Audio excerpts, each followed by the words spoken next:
क्योंकि काफ़ी महत्वपूर्ण। अब आगे बढ़ते हैं, बात कर लेते हैं बांग्लादेश की, जहां पर एक बार फिर से जो सियासत है वो गर्माती नजर आ रही है। लगातार हम देखते आए हैं, अगर बात की जाए अक्टूबर के महीने से किस तरीके से उथल पुथल की स्थिति बनी और बड़ा उलटफेर वहां पर नजर आया, लेकिन अभी भी जो सियासत की जब बात की जा रही है तो स्थिति सामान्य नहीं है। अब यहां पर आपको बता दें, जो राष्ट्रपति हैं वो आरोप लगा रहे हैं यूनुस पर कि वो अपने सत्ता के नशे में चूर हैं। आखिर ऐसी क्या वजह हुई कि वो सत्ता के नशे में आए, और आखिर किस तरह का जो दर्द है वो झलका बांग्लादेश के राष्ट्रपति का, वो आपको विस्तार से हम बता देते हैं। आखिर उन्होंने क्यों कहा कि काफ़ी बेइज्जत महसूस कर रहे हैं अपने ही मुल्क में, अपने ही देश में। क्या है पूरा मामला, आइए इसकी पड़ताल करते हैं। खासतौर से बांग्लादेश के जो राष्ट्रपति हैं उनका दर्द यहाँ झलकता हुआ नजर आया। उन्होंने कहा कि मोहम्मद यूनुस से वो काफ़ी परेशान हो चुके हैं, और वजह क्या है, दरअसल खुद को बेइज्जत महसूस कर रहा हूं, ये उनका कहना है, शहाबुद्दीन का, बांग्लादेश के राष्ट्रपति। और साथ ही आखिर वजह क्या रही, देखिए आपको बता दें, फरवरी चुनाव के बाद पद छोड़ने का जो संकेत है वो यहाँ पर शहाबुद्दीन देते हुए नजर आ रहे हैं, और इसके पीछे की वजह है यूनुस। आखिर कैसे, जो इन दोनों के बीच की जो स्थिति है वो क्या रही है।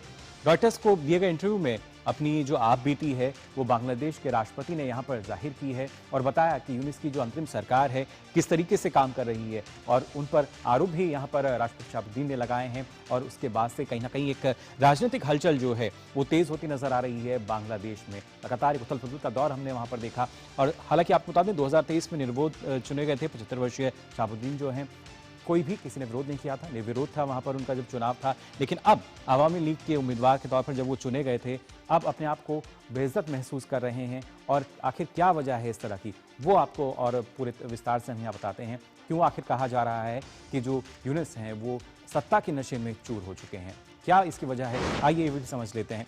खासतौर से यहाँ पर जो बांग्लादेश के राष्ट्रपति हैं उनका ये कहना कि जो यूनुस हैं वो सत्ता के नशे में हैं, क्योंकि इस तरह के आरोप उन्होंने लगाए। लगातार अपना जो इंटरव्यू दिया उसमें इस बात का जिक्र किया।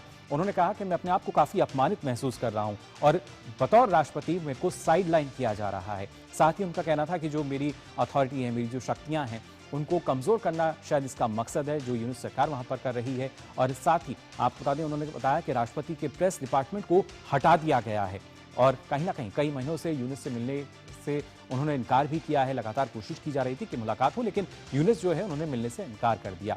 इसके अलावा बांग्लादेशी एम्बेसी से राष्ट्रपति ने कहा कि मेरी जो तस्वीर थी वो भी हटा दी गई है, और ये संदेश दिया गया है कि प्रेसिडेंट को हटाया जा रहा है, जिसके बाद से उन्होंने कहा कि मुझे बहुत बेइज्जती महसूस हो रही है, और उसी वजह से काफ़ी अपनी जो आप बीती है उन्होंने बताई, और उनका जो दर्द है वो हमने देखा किस तरीके से उन्होंने अपना जो दुखड़ा था, जो दर्द है वो बयां किया। लेकिन आखिर क्या स्थिति ऐसी हुई, और किस तरीके से बांग्लादेश की अगर बात की जाए, जो सियासी गलियारा है वहाँ पर स्थिति ये बनती नजर आई, क्योंकि अब कहीं ना कहीं जो बांग्लादेश के राष्ट्रपति अकेले पड़ते नजर आए हैं। छात्र विद्रोह के बाद हमने देखा था किस तरीके से सुर्खियों में आए थे, और उसके बाद संसद भंग होने के बाद से संवैधानिक पद पर अकेले ये बचे हुए हैं। आवामी लीग के उम्मीदवार थे, और अब आवामी लीग के चुनाव लड़ने पर बैन भी लगा हुआ है। आप अंदाजा लगा सकते हैं किस तरह की परिस्थितियां फिलहाल रही हैं बांग्लादेश में। आप बता दें, राजनीतिक माहौल जो है वो अब बदल चुका है, लेकिन खासतौर से अगर देखा जाए, अब राष्ट्रपति का ये कहना कि खुद को अकेला महसूस कर रहा हूं और कहीं ना कहीं बेइज्जत महसूस कर रहा हूं, ये उनका कहना है। फिलहाल किस तरीके की अब जो परिस्थिति है बनती नजर आएगी, और किस तरह की हलचल यहाँ पर अगर हम बात करें बांग्लादेश की, जान लेते हैं। हमारे संवाददाता अखिलेश सुमन हमारे साथ जुड़ चुके हैं। अखिलेश, जानना चाहेंगे आपसे, फरवरी चुनाव की घोषणा होती है, और उसके बाद एक बार फिर से सियासी गलियारों की अगर बात की जाए, हलचल तेज नजर आ रही है। राष्ट्रपति खुद इस बात को कह रहे हैं कि बेइज्जत महसूस कर रहा हूं खुद को, और जो संकेत हैं वो अच्छे नहीं हैं। हाँ, देखिए, निश्चित तौर पे मोहम्मद यूनुस कोई चुने हुए प्रधानमंत्री तो है नहीं। वो उनको कहा जाता है चीफ एडवाइजर है, और वो चीफ एडवाइजर किसके हैं? वो राष्ट्रपति के हैं। राष्ट्रपति मोहम्मद शहाबुद्दीन के चीफ एडवाइजर उनको अभी भी माना जाता है संवैधानिक तौर पे।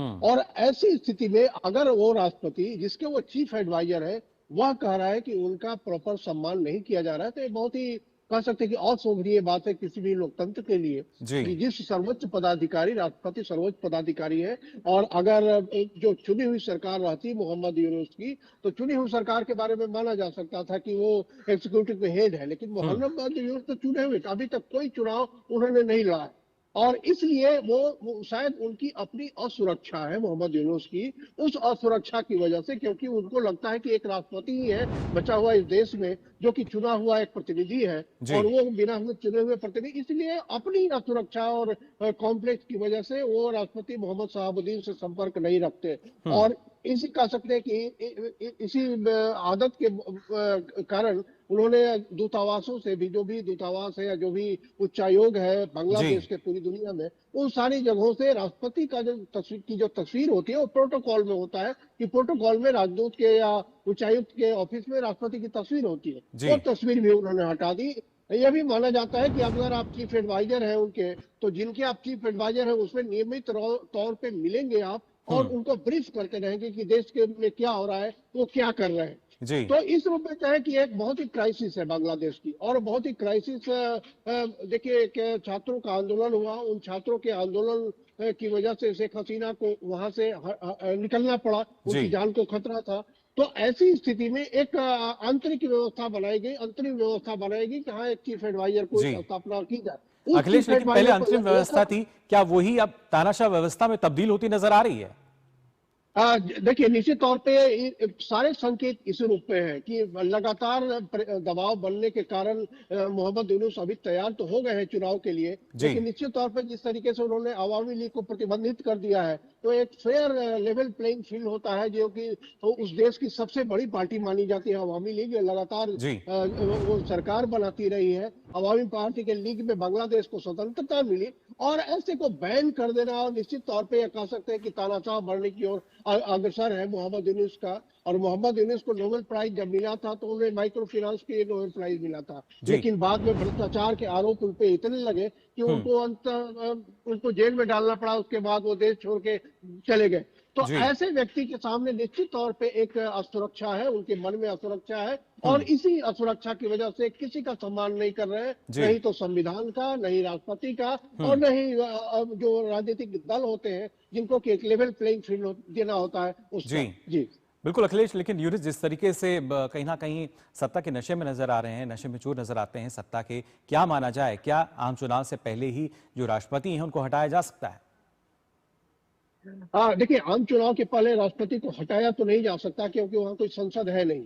तो कोई आप इसी तरह का कोई प्रस्ताव नहीं ला सकते, क्योंकि संसद में ही तो प्रस्ताव होता है। अगर राष्ट्रपति के खिलाफ महाभियोग लाना है आपको तो संसद में लाना पड़ता है, वहां संसद है नहीं।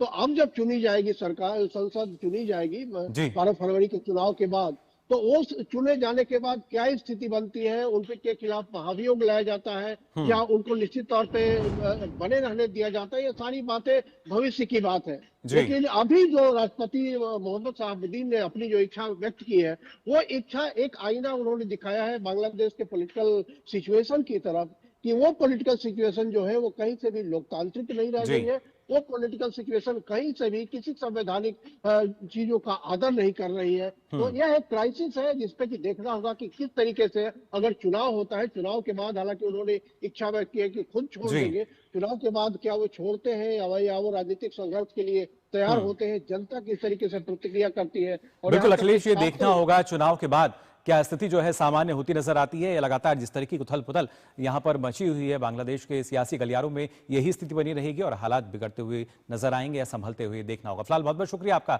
हमारे साथ जुड़ने के लिए। तो जाना आपने यहाँ पर किस तरीके से बांग्लादेश में जो सियासत है वो अब उथल पुथल की स्थिति में है, और आने वाले समय में ये उथल पुथल और बढ़ती हुई नजर आएगी या कुछ सामान्य होगी, वाकई ये देखना होगा। फिलहाल न्यूज पंच में आज के लिए बस इतना ही। देश और दुनिया की तमाम खबरों के लिए आप देखते रहिए डीडी न्यूज। पूरी टीम को दीजिए अनुमति। नमस्कार।